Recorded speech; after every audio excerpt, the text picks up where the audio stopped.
낭낭님들 안녕하세요. 예. 뭐 여러분 보시기에는 뭐 그게 그거겠지만 저 조금 나아진 것 같습니다. 막 염증 올라올 때는 사실 너무 힘든데 한 고비는 꺾인 것 같아요.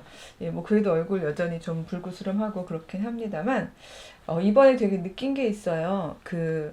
어쨌든 조금이라도 화학적인 게 들어가면 제가 막 이렇게 되거든요. 사실 좀 백시라서 그런 건 아니겠지만 머리가 빨리 하얗게 되기 시작했거든요. 그래서 염색을 한 15년? 15년 정도 계속 했던 것 같아요. 모르셨죠? 아, 저 이런 거 이걸로 왜냐면 저 얼굴을 가까이 모르셨죠? 이런 거 해보고 싶어서 요즘에 코로나 이후에 온라인 강의 한 2년 차에 별짓을 다 합니다. 근데 사실은 굉장히 머리가 하얀데 그래서 뭐 밖으로 강의도 하고 다니고 이러던 사람이기 때문에 염색을 꼬박꼬박 했었는데 염색약도 아무래도 화학 물질들이다 보니까 제가 이렇게 이번에 사실 너무 아팠거든요. 그래서 어 그야말로 이거 혹시 우리 저희 동네 원장님 보고 계시면 죄송합니다. 예, 제가 뭐 앞으로 염색을 못 하겠어요라는 말을 찾아가지 못하고 이렇게 막 공개 유튜브에서 근데 이제 완전히 자연스럽게 그냥 정말 자연 친화적으로 살아보려고요. 그래서 아마 우리 낭낭님들은 제 머리가 점점 하얘지는 걸 보실 것 같아요. 예, 그래서 저도 좀 궁금합니다. 왜냐하면 얼마나 하얘질지 잘 모르겠거든요. 그래서 어, 이 시대에 약간 뭐 제가 막 선지자나 예언자까지는 아니지만 뭔가 이렇게 시대를 역행하는 듯한 그래서 점점 사회는 인공 artificial이라고 해야 될까 인간이 만든 뭐 그 문명 자체가 1, 2, 3차를 떠나서 이제 4차 산업혁명 시대에는 별의별 것들이 다 만들어지고 있는 시절인데 저는 점점 뒤로 가게 되는데 이게 어떤 특별한 사상, 의지 막 이런 게 있어서라기보다는 일단 몸이 그렇게 저에게 경험을 하게 하고 저는 제가 신학할 때 또 인문학을 할 때 늘 그 거점, 시작점, 스타팅 포인트 이게 항상 이제 저의 경험으로부터 시작을 해서 그걸 보편화할 수 있는 쪽으로 성찰하는 것 이거를 제 개인 경험을 일부러 막 가공을 해가지고 이게 모두의 경험에 이렇게 한다는 얘기가 아니라 제 개인 경험을 가지고 묵상하면서 여기에 어떤 지금 시대적 보편성이 없나 아니면 한 인간으로서의 고민 중에서의 보편성이 없나 즉 경줄이 될 만한 경험이 없나 이런 쪽으로 끌고 가는 편이라서 지금 이 아픈 것도 너무 걱정하지 마세요. 제가 그렇게 막 정말 몸이 너무 염증 반응 날 때처럼 정말 아플 때는 진짜 너무 괴롭긴 하지만 이것도 하나의 또 신학하기 위한 하나의 토양이 되지 않을까 경험이 되지 않을까 그렇게 생각하면서 저는 나름 즐기고 있으니까요. 너무 우리 낭낭님들 근심하지 않으셨으면 좋겠습니다. 오늘은 이제 어떻게 스승, 막 제가 선배, 형, 막 이러 스승님을 떠나보내고 그 겉옷을 받아오는 상징성을 가지고 성령의 역사가 진짜 갑절이나 더할 그것은 결코 꽃길만은 아닐 그래서 그런 삶을 살게 될 엘리사가 일종의 이건 기적이라기보다는 첫 번째 역사 여호와의 역사의 통로가 되는 그거를 알려주게 되는 첫 번째 사건이기도 했고요. 이제 뭐 앞으로 펼쳐질 어, 북왕국과 남유다 사이의 어떤 유대 관계 속에서 행복한 유대가 아니라 약간 정복전 막 이렇게 그 자기들의 세를 확장하기 위한 이런 관계 속에서 벌어지는 일들이 어떤 서막이기도 한 이제 그런 일들을 가지고 오늘은 조금 묵상을 해볼 텐데요. 아마 두 편으로 나눠질 것 같아요. 이제 차분차분 묵상을 하다 보면 열왕기 하 3장입니다. 아합은 죽었지만 지난 시간에도 짧게 살펴보았습니다만 그 아들 여호람이 이제 왕위를 이었죠. 그리고 여호사밧은 즉 남유다의 왕 여호사밧은 아버지인 아합에 이어서 이 아들 여호람하고도 좋은 유대 관계, 즉 계약 관계, 뭐 혹은 친 그런 거 있잖아요. 뭐 친화 정책 이런 거 비슷하게 둘이 관계를 맺고 있었던 것 같습니다. 이런 시절에 3절에 보면 제가 이제 성경책 읽을 때 이렇게 옆으로 좀 비껴날게요. 왜냐면 여기에 이렇게 성경 구절이 이렇게 있으면 좋으니까 설명할 때는 가운데로 나왔다가 제가 자꾸 센터 본능이 있어서 가운데로 가더라고요. 3장 1절에 보면은 유다의 여호사밧 왕 18째 해에 아합의 아들 여호람이 사마리아에서 이스라엘을 12해 동안 다스리고 있을 때인데요. 그때 모압 왕 메사가 사실은 그동안 아합 왕 시절엔 조공을 들이고 있었나 봐요. 예. 4절에 보면은요. 새끼 양 10만 마리의 털, 순양 10만 마리의 털을 이스라엘 왕에게 바치고 있었는데 5절에 보면 아합이 죽은 후에는 이 모압 왕이요. 배반을 해버렸어요. 뭐 그럴 수 있죠. 저거 기울겠는데 우리 거 왜 조공을 꼭 바쳐야 하지? 그동안 비자발적이었는데 이참에 끊자. 뭐 이런 생각을 할 수도 있겠죠. 그때 여호람 왕이 이제 사마리아에서 이렇게 보다 보니까 쟤 좀 말하자면 한번 이거 있는 김에 쟤 한번 좀 주의를 주어야 되겠는데 라고 생각했는데 자기들만의 힘으로는 부족한 거죠. 그래가지고 유다의 왕 여호사밧에게 이제 청하는 거죠. 모압 왕이 나를 배반했어요. 우리 함께 가가지고 모압을 치죠. 이런 얘기를 하는 거죠. 그때 여호사밧이 하는 얘기가 굉장히 글쎄 뭐 듣기에 따라서 감동적일 수도 있겠습니다. 이렇게 얘기를 합니다. 내가 같이 하자라고 얘기하면서 7절인데요. 나는 당신과 같고 내 백성은 당신의 백성과 같고 내 말도 당신의 말과 같다. 우리가 이런 얘기 우리가 남이가 뭐 이런 얘기죠. 내가 너야. 내 백성은 네 백성이야. 이거 굉장히 독특할 수 있는 게요. 왜냐하면 이 왕국이 다윗이 확고하게 했고 솔로몬까지 이어졌던 통일왕국이 찢어지게 된 게 사실 무슨 이유였죠? 이 백성들끼리 서로 우리가 너희랑 무슨 상관이냐, 뭐 다윗 가문하고 언제 상관이 있었냐, 뭐 이런 식으로 되게 이렇게 막 찢어지게 되던 당시에는 뭐 우리는 같은 공동체야 이런 어떤 의식들이 없었던 것이고요. 그리고 심지어 그 뒤로부터는 계속 약간 경쟁 관계에 있고 견제 관계에 있었잖아요. 근데 이런 말들 말이에요. 내 백성과 너희 백성은 같은 백성이야. 막 이런 얘기하는 것. 이런 것들을 보면 막 약간 여러분들이 이 사람들 전쟁만 아니고 여호와 신앙에 있어서도 이렇게 좀 공동체적으로 살았으면 얼마나 좋을까? 이런 생각을 하실 것 같은데 어쨌든 합치고요. 이 둘이 합친 데다가 힘을 누가 또 합쳤냐 하면 에돔 왕까지 합쳤어요. 세 왕 연합전선이죠. 모든 정치가 그렇습니다만 막 이 심리에 따라서 이합 집산을 하죠. 이렇게 붙었다 떨어졌다 하는데 그래서 이제 세 왕과 군사들과 또 군사들을 먹일 가축과 뭐 이렇게 다 연합해가지고 쭉 7일길을 가는데 문제는요. 먹을 물이 그러니까 물의 근원이 없는 거예요. 그래서 물을 먹을 수가 없는 거죠.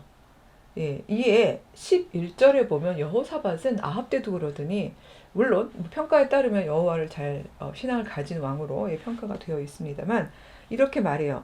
우리가 여호와께 물을 만한 여호와의 선지자가 없냐?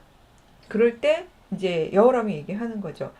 그러니까 사실 여호람이 직접 얘기한 건 아니고 11절 하반부에 보니까요. 신하들, 그의 신하들 중에 한 사람이 얘기한 거군요.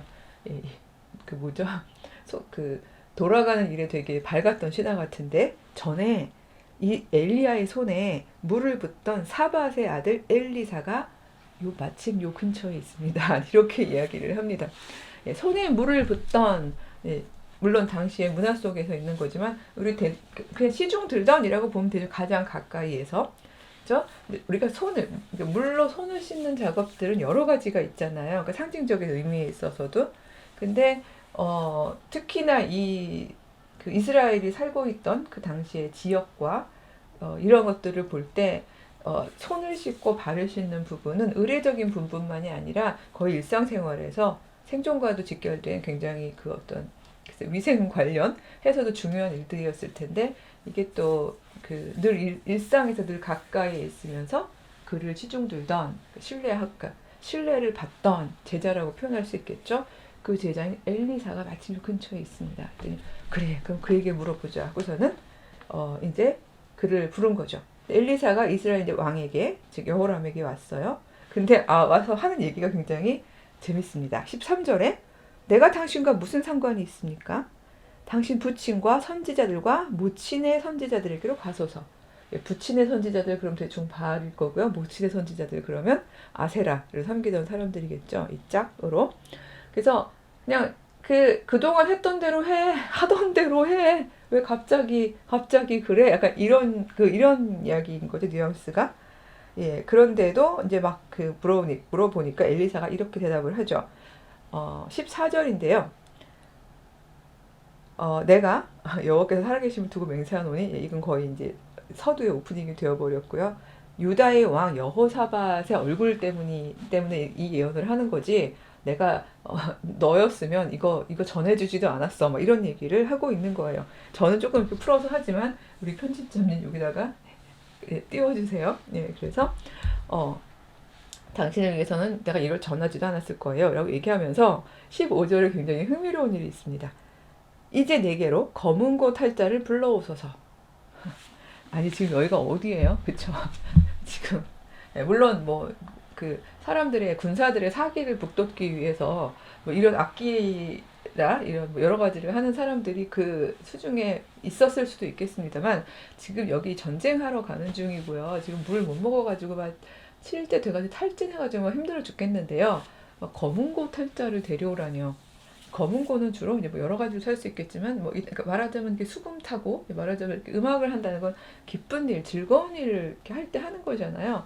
이미 그러니까 아직 발생하지 않은 일인데 그 예언자들이 했던 많은 것들 중에는 그러니까 제가 예언이 미리 했자가 아니라 말씀을 맡는다고 얘기를 했는데 이미 엘리사는 자기가 맡은 말씀이 항상 그러니까 그냥 항상 복을 전하는 사람은 아니지만 이번에 맡은 말씀이 화가 아니라 복이라는 걸 이미 알고 있는 거죠. 그렇기 때문에 즐겁게 검은 고를 타라. 그러니까 저는 이것도 되게 상상이 많이 돼요. 요즘에 제 유튜브가 거의 뭐 미드러시보다는 뭐 소용의 성경 읽기 뭐 이렇게 되어버렸는데요. 어렸을 때 제가 하던 상상과 같은 것들인 것 같습니다. 그래서 막 그런 상상이 드는 거죠. 그 전쟁판에 말하자면 그 허허 벌판에서 검은 고를 타면서 엘리사는 어떤 모션으로 이 말씀을 전했을까 막 이런 거 있잖아요. 예, 그래서 어쩌면 저희가 늘 성경을 읽을 때 두 종류로 늘 이렇게 약간 나누어졌었던 것 같아요. 어떤 성경 한 구절만 딱 가지고서 약간 거의 퍼포먼스처럼요. 예배도 보면 막 조명, 저도 조금 뭐 조명 쓰긴 했습니다. 조명, 음악 막 이래가지고 그 웅장한 분위기만 느끼게, 말씀 자체보다는 그 분위기만 느끼게 하는 예배 형식들이 있었잖아요. 그러니까 중세의 르네상스풍, 지금 카톨릭이라는 뜻이 아니라 중세의 르네상스풍 그 카톨릭 같은 경우에는 진짜 라틴어 성경, 불가타 성경 뭐 평신도들은 아예 읽지도 못했는데 그냥 그 분위기만 막 스테인드 글라스에서 막 그 투과에 들어오는 그 아름다운 빛, 막 색깔 영롱한 빛, 그다음에 막 사제들의 멋진 그 의례복, 그쵸? 그리고 막 그레고리안 성가 막 이런 거 그러면서 막 굉장히 거룩한 경험을 하고 있는 것처럼 이런 방식으로 그러다 이제 가끔 들리는 성경 한 구절, 네, 이런 방식으로 이렇게 성경을 묵상이라기보다는 어쨌든 성경이 소비된다라고 말하기는 너무 죄송한데 성경이 들려지는 네, 그런 방식도 있었고 또 이렇게 성경을 아니야 그 모든 것들을 다 간소화하고 우리는 텍스트 리딩 뭐 이렇게 하는 사람들도 있잖아요. 그래서 제가 박사학위 논문을 쓸 때 연구했던 한 공동체인데 한국 무교회라고 있어요. 아마 제가 1강 아니면 2강 때 에피소드 때 김교신 선생님 에피소드를 한번 들려드린 적이 있는데 대표적인 분인데 여기 없을 묻자는요. 말하자면 이 거룩한 성도들의 공동체를 없애자 이런 얘기가 아니라 제도화되어 가지고 이렇게 형식만 남아 있는 아까 얘기한 막 이렇게 스테인드 글라스 막 이런 형식만 남아 있는 그런 어떤 껍질과 같은 교회라면 그런 교회는 없을 묻자로 돌리고 우리는 산신앙으로 거룩한 에클레시아 거룩하게 불려져 나온 공동체의 모습으로 살아가자. 마치 이스라엘이 카할로서 하나님 앞에 서는 것처럼 그런 공동체로 살아가자. 어쨌든 뭐 그런 원리는 그런 운동이었는데 무교회 같은 경우에는 제가 직접 가가지고 이제 논문을 써야 되니까 예배를 참석해 보기도 하고 그랬는데 거긴 성가도 없고요. 정말 무미건조하기가 이루 말할 수가 없어요. 왜요? 이유는 하나예요. 그런 거 하기가 귀찮거나 뭐 불성실해서가 아니라 오직 말씀에만 집중하기 위해서. 그러니까 다른 것에 이렇게 현혹되거나 아니면 이렇게 정신을 빼앗겨서 말씀을 설렁설렁 읽으면 안 되잖아요. 그래가지고 막 구약은 뭐 히브리어로, 그쵸? 신약은 헬라어로 막 이러면서 하나라도 놓칠세라 정말 꼼꼼하게 묵상하면서 막 이렇게 읽는 굉장히 뭐라 그러죠? 그 정독하시는 이런 곳인데, 또 그런 데서는 이런 어떤 말하자면 막 이렇게 즐겁게 막 이렇게 하면서 읽는 이런 융통성이나 이런 마음들, 뭐 이렇게 좀 즐거움 이런 부분이 너무 없더라고요. 그래서 글쎄, 우리가 왜 꼭 양자택일을 해야 돼? 제가 늘 그러잖아요. 왜 꼭 양자택일이에요? 막 이런 게 저의 입장이기도 한데, 이 얘기는 절대로 덕지가 되겠다거나 가운데 서겠다는 얘기가 아니라 여호와의 말씀을 전하는데 이 말씀이 진짜 길한 말씀이고, 마침 너무 다행이다, 이 받은 말씀이 좋은, 이스라엘에게 좋은 이야기구나 라고 생각할 때는 진짜 검은 거 불러, 자 음악 타, 이러면서 뭐 즐겁게, 그쵸? 즐겁게 이야기를 할 수 있을 것 같습니다. 제가 이쪽 팔 쓸 수 있다고 막 아주 신났습니다. 그러면서 전하는 이야기가 이렇습니다. 16절에 이렇게 말씀하시는데, 자, 골짜기에 개천을 많이 팔아. 이제 말하자면 이렇게 물 웅덩이죠. 물들이 이렇게 고일 수 있게 물 웅덩이를 많이 팔아. 지금 당장 바람도 못 보고 비도 못 보겠지만, 그 얘기는 하늘에서 내리는 건 아닌데 이게 웬일이지 싶겠지만, 그러나 그 골짜기 너희가 파놓은 개천마다 물이 가득해서 너희와 너희 가축과 짐승이 다 마실 것이다. 그리고 18절에 보면요, 이것은 여호와께서 보시기에 작은 일이다. 너희들이 볼 때 우와 하겠지만 여호와께는 굉장히 작은 일이다. 여호와께서 이 일로 인해 모압 사람들도 당신의 손에 넘길 것이다. 뭐 이 일로 인해라는 말은 제가 덧붙였습니다만, 성경에 덧붙이면 안 되지만 이제 맥락을 조금 설명드리기 위해서, 이 개천에 말하자면 골짜기마다 이렇게 웅덩이들을, 웅덩이를 이렇게 파가지고 거기에 물이 가득하게 될 거라는 거거든요. 어떻게요? 어떻게는 중요하지 않아요. 왜냐면 여호와께는 이건 작은 일이라고 되어 있으니까. 근데 그걸로 일단은, 자, 이들이 원했던 건 뭐예요? 싸우러 나가기 위해서 힘이 필요하니까 우리 군사들하고 가축들이 먹을 물을 필요로 한 거죠. 근데 이것도 이루어 주시지만 이게 여호와 전쟁의 제가 한 원칙을 말씀을 드렸습니다만, 여호와께서 싸우시는 거잖아요. 이 일로 인해서 모압 사람들을 넘기겠다라고 얘기를 해주시는 거죠. 어떤 방식으로 넘기셨는지는 다음 시간에 제가 이야기를 하도록 하겠습니다.